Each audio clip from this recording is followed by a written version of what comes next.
Hey, this is Jared Cochran with Family Church. Welcome to our podcast. Be sure to subscribe so we can get you these messages every single week.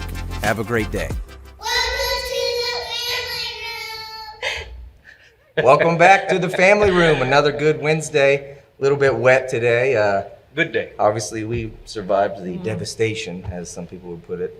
No, I really hope everybody's safe, staying inside, and doing all that sort of thing. Tonight we have my lovely mother-in-law, Jerry Strom, and Kelsey's dog, Nala, who's here for... We don't know who we're happiest about. Probably Nala. Definitely Nala. Nala makes it truly feel like a living room in here. Yes. Just to hit a quick couple announcements while we wait for people to start chiming in. Again, JD's evangelism course is September 11th at 6:30. Women's Bible study starts September 5th at 6:30. Same day for men's Bible study, again September 5th at 6:30. Childcare is provided. We just ask that you RSVP so we get a head count of how many children are going to be. All that information's on Facebook.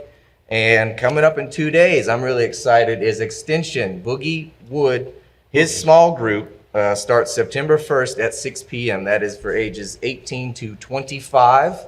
I'm very excited. I know the first week, if you don't have the book, don't worry about it for the first week, because I believe he's got something a little bit different prepared. But I'm ready, and I am ready to get into this. Sermon subject tonight, we're going to be taking off of last Sunday. We started a new series on prayer, and we started on the solitary place. If you guys were here, chime in, let us know. If you have any questions, thoughts, comments, or how you felt about that. We've been challenging you since then to go to a solitary place and pray and seek God in that. It started in Mark chapter 1 where Jesus, it said he rose up a great while before day and he went out into a solitary place to pray, to get alone. There was no substitute for isolation, or not isolation, but times that you get alone with God. A lot that we want to cover tonight, but one of the key points is that Jerry had something to add to it. Yes. Yeah, I think one of the things that brought me back to Jesus after some time away, as a child, I accepted him in solitary, by myself. And Oh, I thought you meant you were in prison somewhere. I should have been, but as I got older, I probably should have been. Right? So, but yes, and I remember being out in his creation, on the deck of a boat at night, time after time and again, looking at the stars and just wondering if he was real. And I would ask him, verbally just ask him. And people teased me. They said that was my contemplating the universe time. Because I like. How old were you? I was in my mid-20s. Wow. Early 20s, mid-20s, yes. And so, of course, there was nothing else around, no distractions, which you talked about. And you were able to just pour your heart out and to question and to ask. And I think that, I know he heard me, because I had a whole confusion as to where Jesus played in the religion. I had known people from Guyana Hindu religion. I knew Muslim and agnostic or atheist and Orthodox Jewish, and I just couldn't figure it out. Where was it? What had all I had been taught? And as I looked at the stars and the dogs, and you look at his creation, and I just said there has to be something more to it than especially as a Gentile, as a person who wasn't of the chosen race. What is there for us? And I think that's where he started to answer me through different things, putting people in my life, more importantly. And you definitely on a boat had plenty of solitary time. Plenty of solitary time. And what a beautiful place too, out there just among the stars with... Yeah. I fall asleep so quick just listening to the waves on the side of the boat. And it was a good chance with no distractions, and just like the Bible says, all you have to do is see his creation to know he's real. Yeah. And so ever since then, most of my time in growing with God has been solitude, either getting out into a garden, in a little table and chair and praying, or mostly walking down paths. Are you a person that likes to be alone by nature? In nature, yes. No, by nature, by no, not really. I mean, I like that time to myself, but I'm more outgoing. I enjoy people. I have a lot of curiosity about people, and I'm interested. I'm like that. I like crowds. I like people. I like having someone around that I can chatterbox that's good, because it's getting crowded. Sunday was... So a solitary place for me is very foreign. It's like I mean, I go there because that's the place where I pray, but it's a very foreign environment for me. I prefer people. I prefer a crowd and everybody there. We talked about from Mark chapter 1 that time in Jesus' life was very busy, very active, all the things that he was doing, and it kind of mirrors how our lives are now. And that kind of a life, and everybody, you guys watching, you're just as busy as we all are, maybe some of you even more than we are.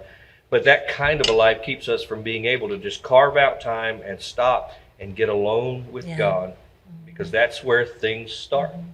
God starts doing great things in the solitary place. Do you find yourself called to a solitary time with God? You like the crowds, you like the people. Do you ever find that I need to get there? Oh, absolutely. Yeah, Absolutely. Yeah, I do too. In fact, I'm not only called there, but I'm intentional about it. I have times that everything is blocked out. And That's how I have to get.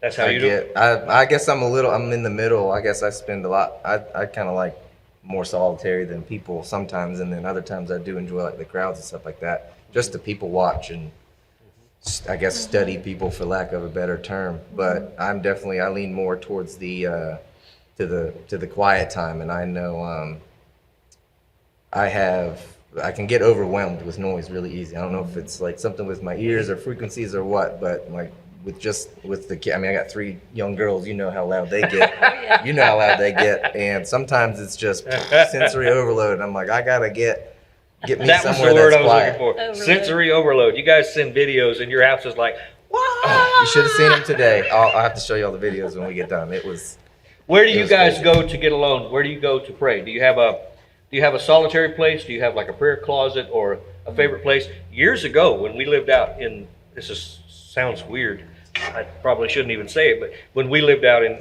Elkton, my favorite solitary place was the St. Ambrose Cemetery. Oh, Oh yeah, it was very quiet. I remember going it's there a a lot. pretty Yeah. place. I would go there all the time, and primarily because it was Yeah, it was right up the dead road. silent. Pardon the pun. It was dead silent, but it reminded me, it was kind of grounding for me, because my life was so hectic and busy, raising 2 boys, active boys, and raising, building what we were doing. And I would go there and it would ground me to remind me that, this is all temporary. Yeah. This is all temporary, and one day this is going to be over. So that was my favorite place. So, do you have a favorite place where you go? Well, I sometimes I'll walk on the beach, which is kind of funny because I do like to talk out loud. A lot of times So when I everybody's like, pray, and yeah. I might, I'm one of those people that talk with my hands, and so I think, oh, they're thinking, there's that crazy lady, Or even driving, sometimes I'm talking to God. Well, keep your hands on the wheel. No, but I like that. But my favorite was always walking. We had dogs. We've had dogs for 20-something years. This is not mine; it's my grand dog. But and I always had a dog to walk, and I had a pet sitting business. I walked dogs, so that was to me the time where I would go down trails or things like that. And then you didn't have the distraction of people, because I'm so interested in watching people that the beach, sometimes I would get, Oh yeah, I'd you'll start get to easily pray or distracted. something like that, and then my mind would wander. But, or stop and play Frisbee with somebody or something, But Hey. yeah, the trails were nice. And also sitting I had a little courtyard where we used to live. And for a while we had a golden rain tree, and it had like 3 branches. I called it my Trinity place. And it had a little table and a chair, and usually Sundays I would go out there after church and sit there and just go over a lot of things with God about. Tell us the story that you were telling me before we went on tonight. The coconut? Is it the coconut story? There's Kelsey so wants you many to tell stories. the There's a coconut lighthouse story. coconut and a root story. Stay tuned. Lighthouse, in the coconut, bathroom. and a root story. Kelsey wants a coconut story. Yeah, she said tell the Okay. coconut story. Yeah, well, my husband and I were bringing someone's boat back from South America for them, and we were not carrying drugs, just to let everybody know. It was strictly, they were in Alaska, so they wanted the boat back up in the Virgin Islands, so that was our job. Had a wooden mast to it and everything. Well, we took off from South America, and the bolt or something came out of the mast. We got dismasted, and Keith rescued everything from the water, and we got it all strapped on deck. Anyway, so long story short, we had to motor the boat back with an overheating engine, and then this boat had a different kind of radio direction finder on board that I was used to. I had used that all the time to navigate. And so I just thought when we started back off again from South America and we were heading up to Bequia, first stop, we were way behind schedule. And I thought, man, the current must be a lot stronger than I am plotting. And I just couldn't understand why we hadn't reached land yet. I mean, we should have. And Nope. so I'm finally nervous I just already. said, I don't know. So all of a sudden I looked out and I saw a coconut and a palm branch floating from a direction. And I said, well, there had to be land in that direction, I would assume, because there had been a storm also. And I thought, well, that pushed it that way. So I said, let's just head that direction. And sure enough, we came onto an island. It wasn't the island I wanted, but once I got there and I studied this radio that they had on board the boat, and it was a automatic direction finder instead of a radio direction finder, which meant there's a 45-degree difference in your signal. Oh. Yes, that's important. I remember that. Yeah. Yeah, it was pretty important. So once we got that figured out, it was okay. But that was my coconut Wow. story because I had been praying. Well, she said y'all were almost without supply, like you were running low on Oh. food and water, and it was kind of Oh, getting yeah. close to the. Yeah. I was Wow. pregnant Woo. with our son. So Were that you was nervous? no Were you fun. scared? Or I was just confused. I said, no, this can't be right because I could navigate. And I just thought something really weird is happening. And the scary thing to me was, and yes, I was praying because I thought, Lord, just, tell me what I'm doing wrong. What's going on? Because I figure if I go too far this way, we're going across the Atlantic Ocean and we won't hit any land until we get to Africa. If I go this way, There's no tell. Yeah, there's it's too gonna much. take a long time. there's So, way too much water Way out too, there. yeah, it's like when we're on the cruise and it's out in the middle of See nowhere, and you're nothing just like, for okay. days. so that coconut, I really think it was a guy. I mean, people Well, it had say to be. coincidence, this and that. I said, yeah, but I could have not seen that coconut, I mean, Yeah.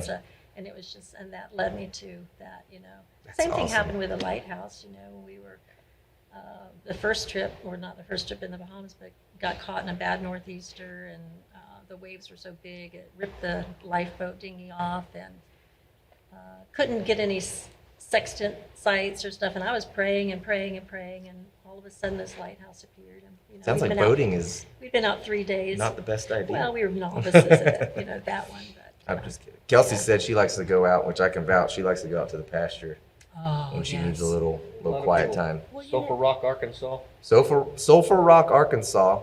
Well, Debbie I like- Coffin Debbie goes Coffin likes downtown, going Big Cross. downtown. Yeah, the big cross. I don't think I've ever actually walked up to it. I've only seen it from afar. You Really? should. You need to, yeah. Yeah, I don't think I've really ever. should. I probably have, but downtown has gotten so That's much a- traffic now, and it's just too hard. That's a pretty place in there, in that little, what is it? It's just the site of a little, And I was like, stop. I want to say cathedral, but it's just a little prayer house there Yeah. they have there too. It's The Nombre de beautiful Dios. inside. Yes. Yes. It's been a while, but I used to It's like to go beautiful in in there. It's very Quiet, nice. very Yeah. pretty. Yeah, I've never been there. You Y'all don't should. start speaking Spanish now, because I won't follow along. I don't even know what that means. Nombre de Dios. I don't know what that means. Something of God. Hmm. But the pasture is nice. Watching horses graze is very peaceful. Oh yeah, it's nice. I wish we, didn't have as much road noise, but I'm not complaining at all. But it's definitely nice sometimes. Even like today, it wasn't very crazy. It was nice to just we stood out there this morning, just kind of watching everything roll in, and it's just peaceful sometimes solitary to get place. away from all the Solitary noise. place. And that's a part of it. Jesus, all this stuff's going on, and he just gets up and walks away on purpose. Yeah. It was an intention. Everywhere that Jesus went, and this is something that I had intended to say Sunday, but I didn't, so here it is for you guys. Everywhere that Jesus went, there was purpose in his being there. You read Mark chapter 1, if he went into a house, there was a reason that he had to be there. There was something going on there. If he was on a street somewhere, there was a purpose. So when he went out into the wilderness, he wasn't there on accident. He was there on purpose. And the angels ministered to him. And I mentioned this, that angels are the messengers of God. So there is a word out there in the wilderness for you. That's how he was able in his life to manifest the power of God in his everyday life. That's how he was able to heal the sick and provide meals and take care of everybody that he did, because he spent time alone with God. There's no substitute for that. Never, No. never. Our world is custom designed to keep you busy, Yeah. to keep you going, and what a plan that is, because Yeah. it just wears you out.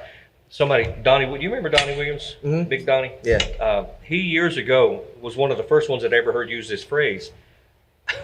And this is a revelation, but to me, I thought it was a phrase for him to justify being lazy, but it wasn't. He said, Philip, he said, remember this, you are a human being, not a human doing.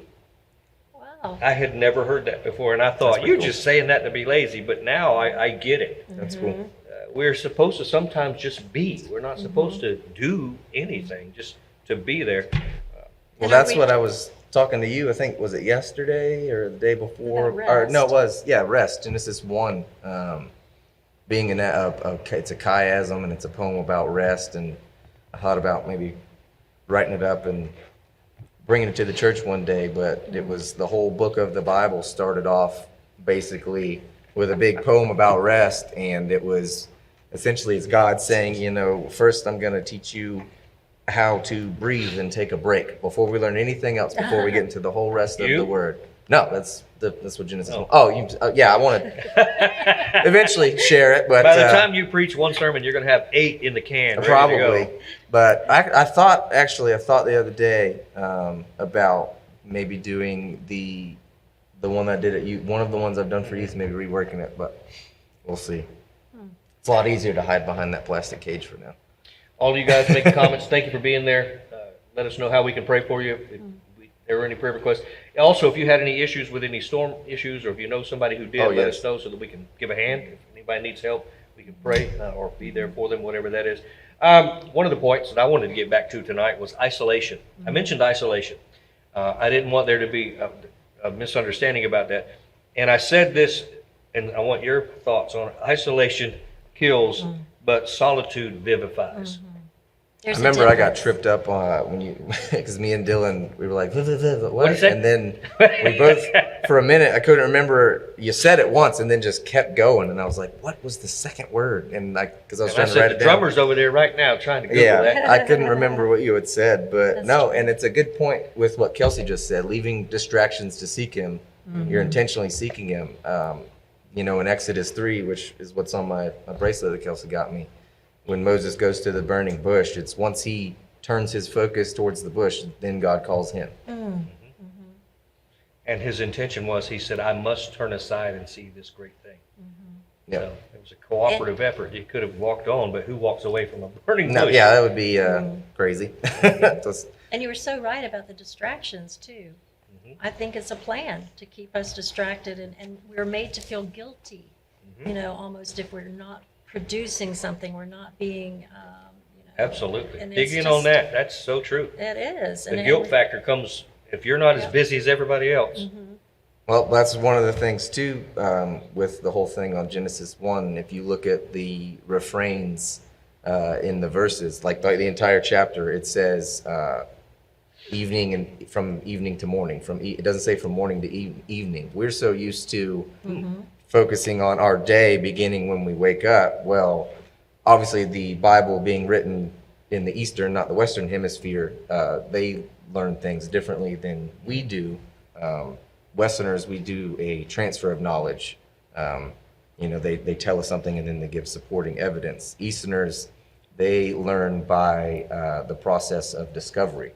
They dig into things and look to discuss. They think that's how real knowledge is found instead of just telling you. And it's just crazy. And so obviously the Bible written by them for the Hebrew people, the refrain evening and morning in Jewish culture, their day begins at sundown. And so the importance of the Sabbath and rest and things like that is essentially, according to God's economy, if you will, your day begins by going to sleep and resting, not waking up and doing Come things. on. And so Yeah. I'm gonna the whole preach thing that. of Genesis is That's good. God trying to tell you to trust the story and the process and learning how to, but just learning how to rest. Obviously, the story, I guess I'll share it now, but the story, this traditionally would have been written to the people go. coming right out of Egypt in the Exodus. And so for 400 years, their whole identity has been how many bricks they could produce in their production and doing and doing and doing. And so the first thing God wanted to tell them and show them what to do was to take a break and show them how to rest before he could teach us anything else. So That's There's pretty just good. that. He wants you to rest in the fact of who Wow. you are, not on what you do. So wilderness, for those of you who have joined us, I notice there's a bunch of people watching right now. If you joined us, we started in Mark chapter 1, digging in on the sermon on solitude from last Sunday. We made a lot of great points. Watch the replay later. But one thing that I wanted to come back to, and it pertains to exactly what we're saying at the moment, one of the definitions of wilderness is the absence of human activity. A Yeah. human being, not a human doing. That's a really good point. A I human like that. being, not a human doing. I mean, So an that's something we all need because it's just, and like you said, it's almost like everything's obviously designed to distract us Yeah. with as wonderful as technology is. And, there's the blessing of us being able to sit in this room and blast this out to, God knows how many people, whether it's live tonight or they watch it, somewhere in a year or 2 or 3 or however many years from now, Back a somebody long time. somewhere, and it can reach them. So, technology is a blessing, but then it's also the curse of, that's why a lot of times reading my Bible and stuff, I almost don't like it on my phone unless it's really early and nobody's awake and stuff like that. That way, because, like you'll be sitting there reading and then a notification comes up, and then if you click it, you get sidetracked, and there's 30 minutes just trying to get back to what you were originally doing. That's right. If you joined us along the way, we forgot to mention Jerry. This is Jerry Strom, my mother-in-law. And if you missed the coconut story, you're going to have to go back and listen to it. I'm certainly glad you're still here. You've blessed me with a wonderful daughter. Oh, thank you. Yeah. You learned that at home, y'all. But one of the things that we're trying to do with the family room is try to incorporate that whole idea of family and make sure that you meet people. Like there's hundreds of people here that see you, but they might not know who you are. Now, you guys know who Jerry is. This is Kelsey's mom. And so she's joined us tonight because she's got some great stories. Now, could you tell the story about the cross? Oh, yes, walking down the trail. One of the trails I used to walk all the time by our house. It was a power line trail, very quiet. And actually, it led to a wooden cross that one of the churches on that road were building the church, and they put that cross at their boundary on this trail to mark that was the beginning of the church while they were building it. And so I came across that and I went, wow, that's great. So there happened to be an old dead tree trunk. And so I would stop there at the cross and I would pray, let the dogs walk around and stuff like that. But anyway, one day I was walking down that trail and it was a really, really day of needed prayer. I mean, I was fervently praying for my kids. And I think that time especially it was for Kelsey, something she was going through. She was in the Army, I think, because I had her dog. I mean, it was very tough, and Oh, yeah. I was sick or something like that. And I felt helpless, and I just felt, as a mom, the wailing of the mother, right? You just want to make sure your kids are okay, keep everybody together, the family together. Anyway, so I was just praying and praying, and I was just getting frustrated because I didn't know what to do. I didn't know if God heard me ever, type of things like that. And I had maybe been too busy. And as I'm walking down, just praying and praying, I looked down on this ground, which is a lot of pine needles. And coming up out of those pine needles were a perfect 2 roots in the shape of a cross. And it just stunned me because I suddenly said, I know you're there. Because, not just to take that, happenstance and just create something out of it, but it gave me a reminder of Jesus saying, I won't leave you or forsake you. You've invited me into your heart. I'm here for you. Trust me, in things. And yes, it's okay to pour out your heart to me, and so that was and that's actually my symbol for my texting and everything. Oh, My that is identity. it? Yeah. Oh, that's cool. My identity, because I just think we've got to, You can't come in my lap. I don't have room. I'll be sweating bullets. Kelsey had made a really good point a minute ago about isolation isn't reviving, and not reviving doesn't bring people to Jesus. Solitary brings you closer to Jesus, so you could come forward more revived. And I think that's important. Obviously, like you were preaching Sunday, just always a constant state of exhaustion almost, because we're just doing and doing and doing. And, if you like Dylan and you're drinking energy drinks for the praise and worship, no. But Yeah, I mean, it is. It's just we're all tired, and it's like that. It's almost just a design to keep us tired and distracted and everything. And it's important to. I think that the difference between isolation and solitary, isolation, you can get up and get stuck in your head and things like that, and the enemy can attack you and Yes. really take over your thoughts and make you feel, just really depressed or down or beating yourself up. And solitary is you, like we've been talking about, actually intentionally seeking God but getting alone. So you've already created that shift, and you're getting to a point of all your focus would be on Him, which is obviously what He desires. And I think it's important to keep resting and things like that. I think one little thought that I had, and there's a bunch of you that have joined us along the way. We're so glad you're there. Thank you. Letting us know where you're watching from. Kathy I was gonna Burry take is way up there in North Carolina, and you're commenting all over YouTube. Thank you, Kathy. Good to have you there with us. Solitude. One of the purposes of solitude is that it eliminates distraction. You had mentioned that earlier. Yes. This distraction that we have. And when you eliminate the distractions of your life, you suddenly are able to see more clearly what really matters. Yeah. And the things that really matter. I think that was one of the reasons, again, why Jesus was so effective. Because he spent time alone with God, and it cleared the distractions up so that when they tried to trick him or when they tried to trap him, he could see right through that. And he could see when he walking down the road and he saw Zacchaeus up in the tree. This is what matters. This is more important than their opinion of me. So it clarified. It Yes, eliminates it distractions, does. and it gets you to solitary. Go ahead. No, I'm sorry. The solitary place is a place of renewal where Yes. when we get worn out and burned out and or just overwhelmed, burned out, most specifically. Now I'm so distracted by it. Speaking of distraction. Can't help but scratch her. Right? No, It's such a... it's- fixing your Isolation focus. to me, it's like isolation means you're just blocking out. Mhm. You're isolating into yourself. You're blocking out everything, and that even means God.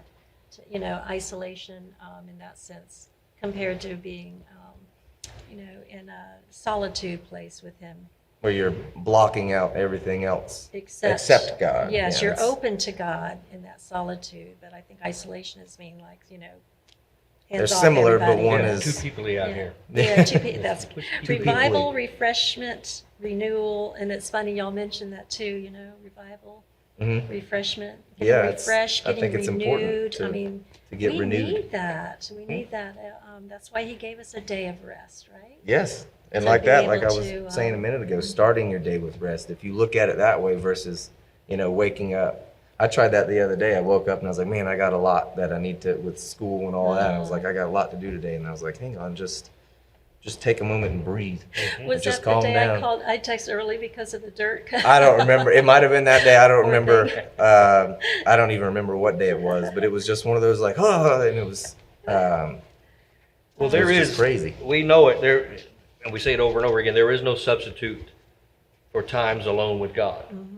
And, it becomes a cliche. We say it in Christian faith a lot, but it's so true. And we need to be very diligent about that because everything is calling for our attention. Yeah. Your phone starts beeping first thing in the morning. Your email has messages. You have your messages on your phone. It starts calling you, and the next thing you know, you get swept up in that. I mentioned the song "Cats in the Cradle" Sunday. Did you get that reference? I did. Did you? Yeah, I knew it. Cats in the Cradle. Yeah. I said it was Jim Croce. I was wrong. It was Harry Chapin. I But wouldn't we- have known the artist, but I knew Mike the song. Hammer. I don't know if Mike's watching tonight, but Mike came to me and said it was Harry Chapin. But we get caught up in this Christianized version of Cats in the Cradle. Okay, God, I'll get to you later. I'm busy right now, but I'm doing all this, and my heart's right, and I want to do the right thing. Boy, I tell you, as a young man in ministry, starting out in ministry, I did that. I was so busy that I just kept my head leaning and plowing forward, and I just didn't spend enough time with God as I should have. Making your own path. The ways of man, the paths of man are, Right? Yeah, It's easy to get stuck doing instead of just seeking Him. Do you ever wake up 2 or 3 in the morning, just wide awake? Oh yeah, all Every the day. time now. Yeah, and just I did that one time. Our son was on a Christian surf trip up to Hatteras area, and they were coming back that night. Well, they had been surfing all day. He and the group leader and a couple of other guys had stayed longer. And they told me they were heading back, and they were going to stop by and stay at the house on the way back from his leader going on. And so I said, okay, they left late. Well, I got woken up at a certain time of the night, and it just was like, pray for them. And I went, oh, okay, so, all right, well, I hope they have a nice, and it just like, no, get up Pray for them. and pray for them. I said, and I got this feeling that wasn't enough. So I Wow. got out of bed, I got on my knees, and I just fervently prayed, not knowing why I was doing this, other than the fact that, yes, we had prayed before I went to sleep, that they had a safe trip back, da-da-da. And anyway, so they got in late and went to sleep. And then the next morning I said, so what was going on last night at, 12, something like that? And they both looked at each other and they went, why? And I said, because I just had this drive to pray for you. Well, the guy driving had been falling asleep at the wheel, and they pulled over, and the only person that was awake enough or volunteered to drive was our son, who was 16, had just gotten his license on the interstate. And so he drove back. Oh my. And I went, so Well. that's why I had to pray really Yeah, hard. Is that something that God kind of like, so when you get this urgency to do something, Yeah, it's it's important like you and need to act to on that. listen. I had that the other day when I jumped up on stage and started screaming during that song at the end of the blessing. I was standing over there and I just had this strong urge to go up, and I didn't even know what. And then once I started going, it just all kind of, flowed out. Let God lead you. But right? like solitude, I think I'm kind of learning that with school. They have, you probably know it, the Pomodoro method or something like that for learning. I didn't either. I well, don't know that one. It's I think it's called the Pomodoro method or something like that. It's called attention with intention. And That's a good thing. basically for like studying or things like that, you set a 25-minute timer or any task, and you put everything away, put your phone away or whatever, and just where you can hear the timer go off, and you spend all 25 minutes just completely hyper-focused on that. And then once that is done, you take a 5-minute rest to reset yourself, and then you go back. And I've been trying to practice that with school, and it's a lot easier to kind of retain and stuff like that. And they said if you really want to study, you can, up it to, I think it's like 50 minutes, and then 10 minutes or 15 minutes or something like that. But because it's easy if you just stay at it and stay at it and stay at, like he has to come in all the time. He's like, hey, you got to go get lunch sometime. I'm like, I got to finish this. So it's easy to just get swept up. And I think Yes. that's important to have attention to God with intention of Yes. setting everything aside. I and really just wish I'd have had somebody like focusing. that for me when I was your age, just to say, calm down, it'll be all right. Yeah. That'll get done. Spend time with your family, spend time with God. It'll be all right. Talking about prayer, one little thing that I mentioned, there are 650 prayers in the Bible that we know of. 25 of them are Jesus that we have recorded. But when he departed out into the wilderness to the solitary place to pray, this was a great point. It surprised even me that we don't have any record of what he said or prayed out there, not one. And I got the idea from that the greatest prayers will never be heard Right. by human ears. It's only between you and God. Well, that's just like That's your that prayer intimacy for Bryce driving at 2:00 in the morning. Right. No It's one probably knew that. only you It awake, wasn't a corporate prayer. It and wasn't. you were just Yeah. There's so many different kinds of prayer. It's nice you teach your children to pray grace before meals, so they're thankful. You teach them to pray at bedtime, but to teach them to go to God in their quiet times, and on their own to get that relationship together, because God hears your heart. He has to, it's like open the eyes to your heart, that verse, and also a song, right, about that. And so open the eyes of my, what was that, open like the eyes 90s? of my heart, Lord. You want to sing it? No. Yeah. She I just want found to see herself on you. the I want to screen. see you. Yeah. But I think that's where, when we pray in solitude, we really are opening our hearts and praying. Yeah. No, I mean, what is that? They say or the Holy Spirit hears the groans when you don't even know what to pray. And it's Right. just a groaning. Yes. And And He'll that's hear you. usually in solitude. I don't think most people are in corporate prayer, just groaning. Right. That's usually the I know that, and there's The another, getting alone ones. there's a sacred cow, corporate prayer, Yeah. praying in groups and things like that. I see the value of it. You know, Jesus said, "Where two or more of you will agree Absolutely. on this earth." But I've never really been a fan,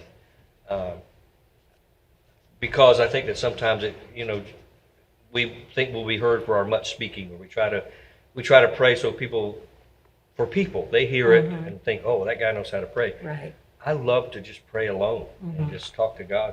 Those ugly So prayers. I am Yeah. more because that day, That's how that you are. same day when you wanted me to do the blessing, I was like, I don't even know Right. what to, because I'm just used to by myself, and then you came up and you're all the just firing off and this and that, and I was like, "Nah, there's no way mine's going to be that good."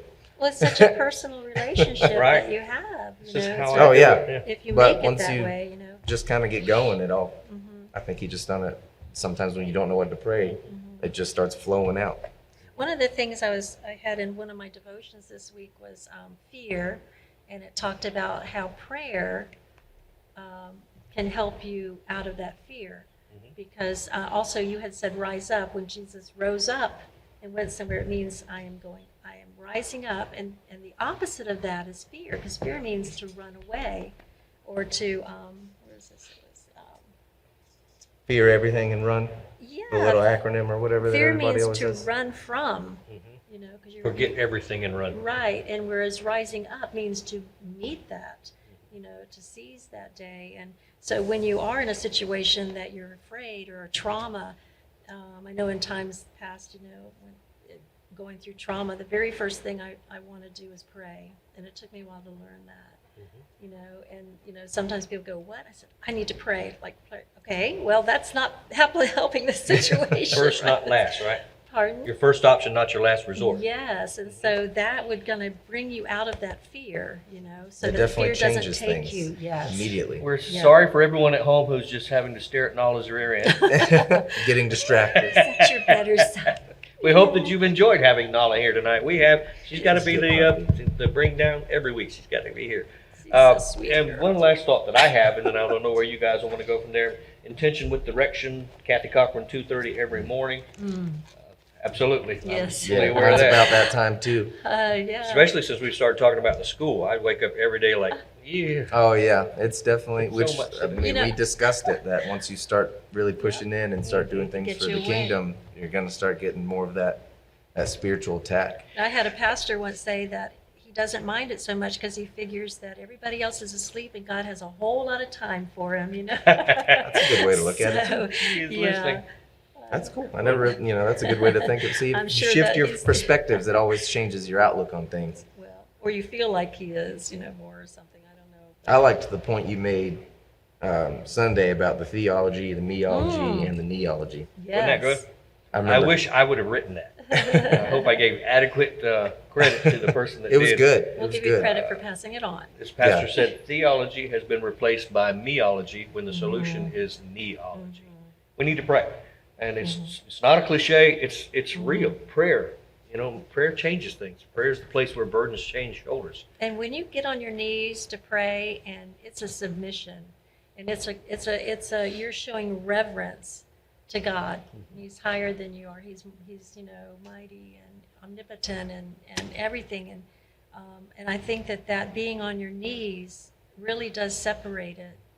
Of course, you don't have to. You can be praying, doing anything. But I mean, that's kind of like and we don't do that. You know, like you said, I it's was like just it's going to all say that. about We don't me. see that as often No. as we You used know, to. No. it's the me, I'm important. I You think know, I that's can't a submit. thing with solitude because you're intentionally stopping yourself to take that moment and be alone and focus on God. You're like you said, honoring Him, showing reverence, You're giving him your time. giving Him your time. Because if you're up and walking around, I just keep walking through the house and praying. There's nothing wrong with that, Right. but to have that solitary moment where you intentionally just get on your knees and put your face in the pillow on the side of the bed or whatever, and you're Right. intentionally focusing on God instead of everything else that you can also be doing at the same time. Right. And I can talk and mix pancake, to God and stuff, but it's just not the same. I mean, when you sit down and you just do nothing else but give him your heart and ask for his wisdom,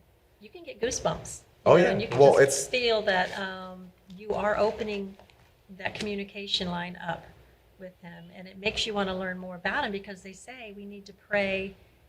We need to pray His will, Mhm. and if we don't know His will, it's going to be hard to pray for His will, right? So it makes you Amen. want to study Him more. Like, okay, I wonder what I'm supposed to be doing, about this, and how can I pray about it?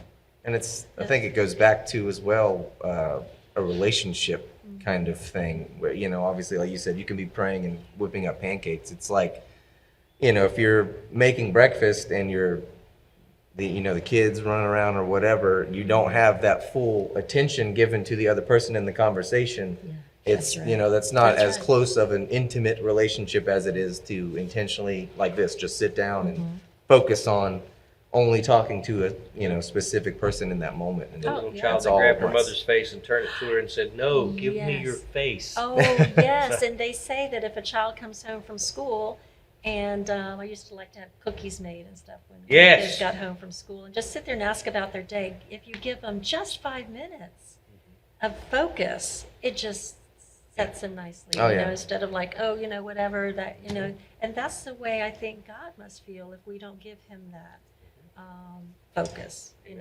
like that, he's the father, and all he Yes, wants is, where are you? a I'm here for relationship you. with his children. And Yeah. I'm that same way whenever I pick the kids up. They get in the truck, I'm like, hey, what'd you do today? What'd you learn? Half the time they're like, whatever. But I try to give them that Yes. that focus. moment Yeah. of, that's like Carolyn, she made some PowerPoint thing, and for the last several days, she's just been Wow. doing all that on the computer and so excited to show me the PowerPoint that she's been making for Wow. something in I'm school. 61. I don't know how I to make can't a do PowerPoint. that. I just had to do one for school, so she was like, "Let me show you mine." I was like, "Oh, well, let's look at Let her do mine." yours. And then, yeah, Send it'll probably it. look a lot better, and I'll just Wow. paste my own little comments in there. Wow. That's Pull heaven to amazing. earth through our prayers. That's good, Right. Tanya. And it's important for children when you teach them to pray, like I did with, one of the granddaughters, and I won't embarrass them, but, and they were praying, and they would come to me, and say, well, I prayed, but it didn't come true. It didn't answer, and I said, well, whatever it was, God will know your heart, you keep trying, because I don't want them to say, this doesn't work, so it's really important when they're little to teach them that Sometimes it's more of a relationship seed, is hard, yes. which that's harder to teach a child, Yeah. about planting Yeah. a seed. But sometimes something you're praying for is meant for, your children or their children, and you'll, Yeah. there's some things I'm sure that we pray for we may never see in our lifetime, but our children or our children's children would be the one that reap the benefits of that seed. I think that was Generational. a point in one of those Jensen Franklin sermons that Mom sent the other day. I think it was the Dreamer, something dreaming. I forget the name of it, but he's great. So we're encouraging you, and tonight we're encouraging you to continue to pray. Seek the Lord. It's not an old bygone thing in Christianity. Great things happen when we pray. Some things don't when we don't. So this whole thing about this whole series for me has been about encouraging you guys to just take that old-fashioned approach to everything in life and pray. If I can give a little plug for this Sunday coming up, the second in that series, I was telling Jerry earlier, I'm going to be talking about, does God hear me?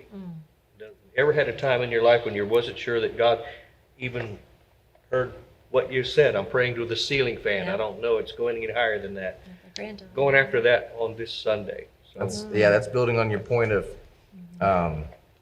when you said something about when we need him the most is when we feel Yeah. like he's there the least. That's when you And need that's- to pray the most, right? Exactly. And I think a lot of that might be when you need him the most, oftentimes it's usually when, you've gotten too busy with life and you haven't spent the time in solitary, and then you're almost in a 911. spiritual isolation. And that's why you're like, oh, is he even there? Because, you maybe have just gotten too busy and gotten out of your routine of, getting on your knees and praying, or, spending time in your Bible and things like that. Kathy says that all the time. If we pray 411, we don't have to pray 911. Isn't that good? Yes, that is. If we So are clever. seeking God daily, Yes. we're praying the information, the wisdom, everything that we need. We don't often have to come to Him in emergencies and pray. Right. desperation. And, So you need, yeah, and people like to be private, but I hope that, I know a lot of people are private with their faith, with their, relationship or how they believe. My dad was very private about what he believed, and it was after he passed away, and I went through some of the books that he had and different poems, Carolyn. I always say poems, and she thinks it's so cute. That I found he was very spiritual, and he was saved, and but he was very private. But he had most of his time solitude, and I just encourage anybody, if they're uncomfortable with praying with people or asking for guidance, coming out about their faith or something, just seek God. Just take a walk. Take a walk and ask Him. Yeah. Just ask Him, are you real? Or, tell me about this. I think one Jesus of the is that bridge for us, and so. Oh yeah, I think one of the I don't want to call it like a revelation, but a real eye opener for a lot of people is, we almost approach prayer like we were talking about earlier, where it's oh well, this person sounds way better, and they sound amazing when they pray, and getting in your secret place and things like that. And it's easier if you just approach it with what it is, just being a conversation with God.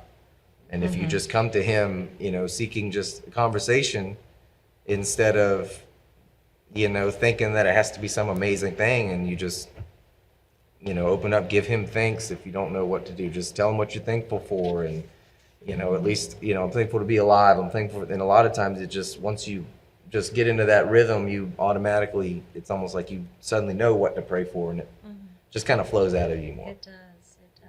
I think it's a beautiful thing. Yeah. You know how it is you've got in life. You've got people that you really enjoy spending time with. Yeah. I love that. I know that there are people that I just love to spend time with, and you can't get enough, and you just enjoy every opportunity to be able to spend time with them. And then there are others that you don't, but the ones that you are with that you enjoy spending time with, it's never strained, it's never difficult, it's always just happy and free and easy. And that's the way it is with God. When you get that relationship with God, just talk to Him, take a walk, go on a trail, go out by the beach, do wherever you go, and just do your thing. Talk to God. Makes all the difference. Kelsey said Carolyn's watching. She's Yay. smiling. Poem. And also you can start with the Psalms. I think if you pray the Psalms, and people who aren't comfortable praying to God yet and can't open up to Him, go into the book of the Psalms, because there's a psalm for every situation. Everything. Start to finish. And you can see the humanity. Everybody else's the humanity in the Bible that went to God, and they weren't ashamed to. The fact that it's all written down for us is just still amazing to me, and it's stayed Beautiful. And it's is. timeless. It's not Timeless, just. yeah. It's what was it? I think it was the Mark Driscoll sermon I was listening to, and he was explaining that how the Bible's timeless, and it doesn't just say, what happened back then. It speaks to literally everything, because it's the same. Sure, we live in different times, but the same issues and everything that was happening in that time is still happening today. And it's just a thing of, this is how it's been, this is how it always kind of is, or is kind of thing, where it's, it's. There's no new thing under the sun. No. What has happened will be. Yeah. I always say, history repeating itself or whatever, and I think it's. Yeah. And you It's went just back to amazing. like the being able to the other people that say really good prayers, but God has a lot to say about that. He says, they'll pray from their words, but He wants to listen to the heart. He wants to hear your heart. It's not the words that you say, it's your heart. And Amen. yeah. Makes all the difference. I know I usually try to make it a point every time now, right before I read my Bible, especially late at night, like when Kelsey's already asleep, and I'm wide awake and just want to study. I always just I put my hand on it and I'm like, God, let me be open to your word, and let your word be open to me. And I've found every time, without fail, approaching my Bible in that way and saying that first, because there's times where I've forgotten to say it, but I've always, every single time, gotten way more out of it. And That's good. It's felt more of just not like just like I don't even know the word I want to use. It's just, there's such a difference in the things that He pours into me, approaching His word that way, and asking, and just kind of, I guess, giving Him that respect of, it's not the easiest book, obviously, to read. Thank God that there's a bunch of translations. You know, the NIV, I think we made a post, or Kelsey made a post about it on the Facebook of which version you're using. And I know you like New King James and this and that. But, you know, some people with that kind of stuff, it's hard to get into that verbiage. And the NIV's good. The message is nice that you can kind of get the message of it. But, you know, obviously there's it's kind of a controversial thing for some people No, because it's not a paraphrase. Stay away from Yeah. paraphrases. Sometimes they take liberties with it. But, you know, I just think it's beautiful that can speak to different people. Everything, that's one of the things like I like with doing the YouVersion devotionals with Dylan and Boogie is, you know, you're both reading the same exact thing, but you make comments at the end of it, and it's each person has a completely different take, and it's like just the way that God speaks to different people in their own language through His language is just, and it's all just, you know, Through a it different comes back lens. to solitary. And Solitude. if you mark in your Bible, which when I was a little girl, I had a little tiny mark on the outside of my Bible. I remember a Sunday school friend of mine thought I was going to go you know where because I had a mark on my Bible. She was just horrified, and it scared me. You know, I was like, oh my goodness. Well, I use study Bibles and I make notes, and I'll go back and see a note I've made years ago, and underline. I'm thinking it means that to me, but more, or you know, there's different. It's amazing. living. You can go Yes, back and it's a look at living the same living thing and word. have a whole different Yes. revelation from it. Yes. Well, yeah, if you're not growing, a terrible word, but evolving. Yeah. I don't believe in the theory the of little evolution, but I do believe in evolution. little You e. grow. You grow. You get more light as you go, and you see things a year from now that look different. It's the same word, but you see it a different way. I've got my dad's Bible, and when he passed away 20-something years ago, I got his Bible, and I love to just browse his commentary. Yes. Is it the red one in your office? No, that's Mom's. Dad's is the black one, and his notes just Yeah. are amazing. Yeah. I still, when I'm going through a really difficult time, I will put my Bibles away and open Dad's Bible, and it just seems to, I don't know, it Comfort just seems you like or a different, something. there's something else on that. Well, you're seeing that perspective, and that same thing has happened to me. I had given my dad Utmost for His Highest book, years ago, just trying to nudge him, into, Jesus and everything, and he had a Bible that was his mom's Bible. Well, after he passed away, I had that book, and he went through the whole book. He had things underlined, notations, All right. questions, and then in the Bible, the same thing. So That's I do awesome. the same thing. I go back and I don't touch it. I don't make any new underlines. I just thinking, this I'm the is. same Yeah, way. that'd I be don't nice. move any I of his would- papers. His No. papers are all in exactly the same It's space. nice to see that, it's, Just to see their thoughts on it, yes. especially. It's That's- almost like having a conversation with them, to be honest, Mhm. isn't it? Yeah. One day you'll have my stuff. I'll go in there and steal it right now. All right, this has been the longest one so far. Oh. All right. Thank you for being here. How cool is that? Well, thank you. I told you it was easy. I know. I was nervous, very Awesome. nervous. No, and it's a lot of fun. you take it seriously when you talk about God's Word. Oh, yes. You guys do such a Well, great this- job. You'll and be you're, back. Definitely. Well, I want to encourage anybody else to come. This has been fun, If you want Nala We'll here, bring I'm sure Nala can come. We'll see. Nala's We'll pooped out. have to get a little dog bed. No. Just gradually gonna have a whole living room scene. There you go. Yeah, because we need Up more on seats here. because we need to get Kelsey and Kathy all in That's here. right. All at the same time. Let's bring you guys in and bring everybody Bring in. some We'll just- bean bags and. There you go. We'll get just giant bean I bags. can't do bean bags because I can't get back Oh up. no, it's That's hard. fine. Nobody will have to watch you getting in and out of the seat. We'll cut the cameras You off. cannot for that. ever do that gracefully. No, you have to roll out, kind of, don't you? Or if All you're the right. kids, you like to get thrown Oh. onto it, like It's a Riley. pleasure. Yeah. Appreciate you guys being there. Thanks for listening. Thanks for watching. Thanks for playing along with us. If you watch it again later, you might get some more insight out of it. If you joined us along the way, it was a lot that we covered. If you don't mind, click share. Hey, I hope you enjoyed today's message. If you did, make sure that you share and subscribe so that we can get you these sermons as soon as they are available. I'd like to take a moment and thank everyone that's a part of the family. Whether you serve with us or give financially, it's because of you that we are able to reach the world with the gospel of Jesus. If you have any questions or would like to get more involved, click the link in the description. Thank you. Have a blessed week.